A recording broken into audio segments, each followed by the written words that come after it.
I live in a quiet town, the kind where you can hear the wind whistle through the trees at night and the biggest excitement is a new store opening. It's comfortable, predictable, safe. At least it used to feel that way. Everything changed one night last winter and I haven't been the same since. It started with dinner. There's this little restaurant about 10 minutes from my apartment called the Empty Fork. The name always struck me as odd, but the food was good and it stayed open later than most places in town. Perfect for a night like this one, when I was too tired to cook and too restless to settle for takeout. The first thing that felt off was the sign. The Empty Fork was painted in thick black letters on wood, lit by an orange bulb above the door. But that night, it seemed to flicker, as though the letters themselves were shifting in and out of focus. I stared for a moment, wondering if I was imagining it, before shrugging it off and stepping inside. The smell of the place hit me first. Something faintly metallic mixed with the usual sense of grilled meat and fried onions. The dining room was quiet, too quiet. Normally there'd be at least a few diners chatting or clinking glasses, but tonight there was only the sound of the clock ticking somewhere near the kitchen. A woman I didn't recognize stood at the hostess stand. She looked tired, her hair slightly disheveled, and her eyes seemed too large for her face. Her name tag read Becca, though the lettering was smudged. "Table for one?" she asked, her voice low and flat. I nodded. She led me to a table in the center of the room. The dining area felt bigger than I remembered, like the shadows in the corners were stretching the walls farther apart. The dim light overhead flickered occasionally, casting quick, jittery shadows over the empty tables. I ordered the usual, a medium-rare steak, mashed potatoes, and a Coke. Becca scribbled on her pad without looking up and disappeared into the kitchen. As I waited, I pulled out my phone, trying to shake the strange feeling in my chest. But then, I noticed something. At the far end of the room sat a couple I hadn't seen when I came in. They weren't eating or even talking. The man had his fork halfway to his mouth, frozen midair, while the woman stared at her plate. It wasn't the usual kind of awkward silence you see between couples. This felt heavier.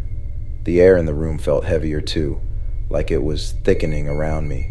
I glanced down at my phone, trying to distract myself, but when I looked back, the man's fork hadn't moved. After what felt like forever, Becca returned with my food. Her steps were stiff, mechanical, and her face was completely blank. She placed the plate and glass in front of me without a word, her eyes flicking briefly toward the couple. "Everything okay?" I asked, forcing a smile. She didn't answer. Instead, she leaned closer, her lips barely moving as she whispered, "Don't stay too long." Before I could respond, she turned and hurried back into the kitchen, the door swinging shut behind her. I looked down at my plate. The steak was dark and charred, almost blackened, with edges curling like burnt paper. The mashed potatoes were crusted over, their surface cracked and dry. The Coke looked flat, bubbles long gone. I cut into the steak out of stubbornness, the knife barely making a dent. I was annoyed now, ready to call Becca back and ask for something else, but when I looked up, my annoyance turned into unease. The couple was staring at me, both of them, their heads tilted slightly to the side, their eyes wide and unblinking. The man's face was pale, almost waxy, and his lips moved just enough to form a whisper. I couldn't hear him over the sudden ringing in my ears, but the motion of his mouth was fast, repetitive, like he was chanting something under his breath.